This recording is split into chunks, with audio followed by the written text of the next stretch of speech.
लखनऊ के विश्व युवा कौशल दिवस पर इंदिरा गांधी प्रतिष्ठान में खासी चहल पहल देखी गई। कौशल मेले में जिले के तमाम हुनरमंद लोग शामिल हुए। बता दें कि मुख्यमंत्री योगी आदित्यनाथ ने कार्यक्रम का शुभारंभ किया।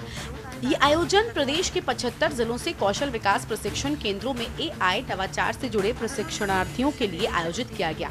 इस मौके पर MNIT इलाहाबाद के साथ कौशल विकास मिशन ने MOU भी किया। इससे कौशल प्रशिक्षण में स्मार्ट प्रौद्योगिकी को बढ़ावा और प्रशिक्षकों को प्रशिक्षित किया जाएगा।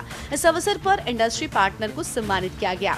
262 राजकीय ITI को अपग्रेड करने के लिए टाटा के सुशील कुमार समेत कई ट्रेनिंग पार्टनर्स को भी सम्मानित किया गया। इस मौके पर सीएम योगी ने कहा, उत्तर प्रदेश में कार्य और मानव संसाधन की कोई कमी नहीं है। हमारे पास स्किल है, लेकिन उसे स्किल में बदलने के लिए ये सभी प्रयास शुरू किए गए हैं। इसके अंतर्गत प्रदेश सरकार 2 करोड़ युवाओं को सक्षम बनाने के लिए स्मार्टफोन और टैबलेट उपलब्ध करा रही है। कहा कि यूपी ही नहीं, देश दुनिया में कौशल युक्त मैन पावर की जरूरत है। आप हर क्षेत्र में A to Z की जानकारी लें।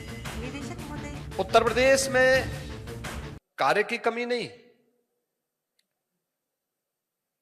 कार्य की भी कमी नहीं है और मानव संसाधन की भी कमी नहीं है।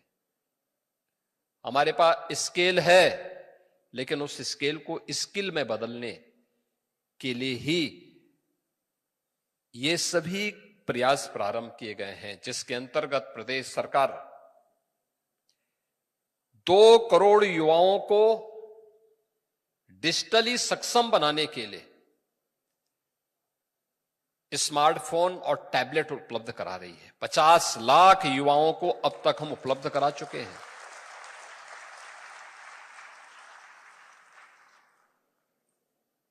पचास लाख युवा अब तक इससे लाभान्वित हो चुके हैं। प्रदेश सरकार ने टाटा टेक्नोलॉजीज के साथ मिलकर के 150 ITI को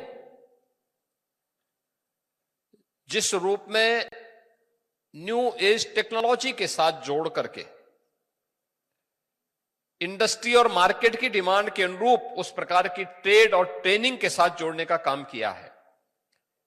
यह एक नए उत्तर प्रदेश के युवाओं के जो स्केल है उसको स्किल में बदलने के लिए किए जाने वाले प्रयास का ही एक दूसरा उदाहरण है। ये 150 ITI केवल ITI न रहे, बल्कि यह हब एंड स्पोक मॉडल पर काम कर सके। लगभग 400 के आसपास गवर्नमेंट ITI प्रदेश के अंदर संचालित है और लगभग 3000 ITI निजी क्षेत्र के द्वारा भी संचालित है।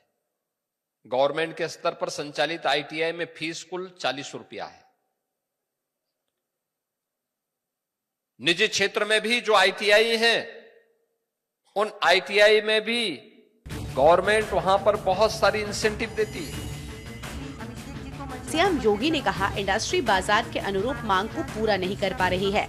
NEP 2020 के तहत हर छात्र को पढ़ाई के साथ साथ कौशल विकास का कोर्स करना अनिवार्य किया गया है।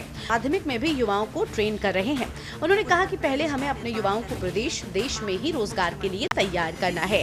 इसके बाद भी अगर वो बाहर जाना चाहते हैं तो ITI कौशल विकास केंद्र में उन्हें भाषा की ट्रेनिंग दी जाए, ताकि जर्मनी, जापान जैसे देशों में उनको सेवायोजित करने में कोई दिक्कत न हो।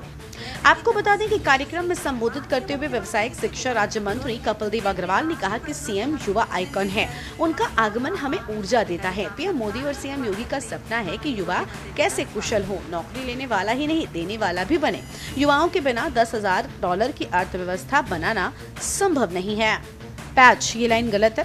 युवाओं के बिना अर्थव्यवस्था को मजबूत बनाना संभव नहीं है। ITI को पहले तबेले में तब्दील कर दिया था, ट्रेनिंग नहीं होती थी। सीएम योगी के नेतृत्व में सुधार किया गया, 60 ITI को बेहतर किया गया।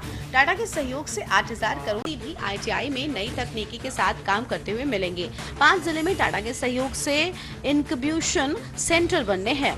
IT-OT में आधा दर्जन नए ट्रेड में प्रशिक्षण दे रहे हैं। सीएम स्वरोजगार योजना में 5 लाख तक का ऋण दे रहे हैं। 600 इंटर कॉलेज में प्रोजेक्ट प्रवीण चल रहा है। ITI करने वाले युवा प्रशिक्षण के बाद बेरोजगार नहीं रहेंगे। स्पेशल डेस्क के न्यूज इंडिया।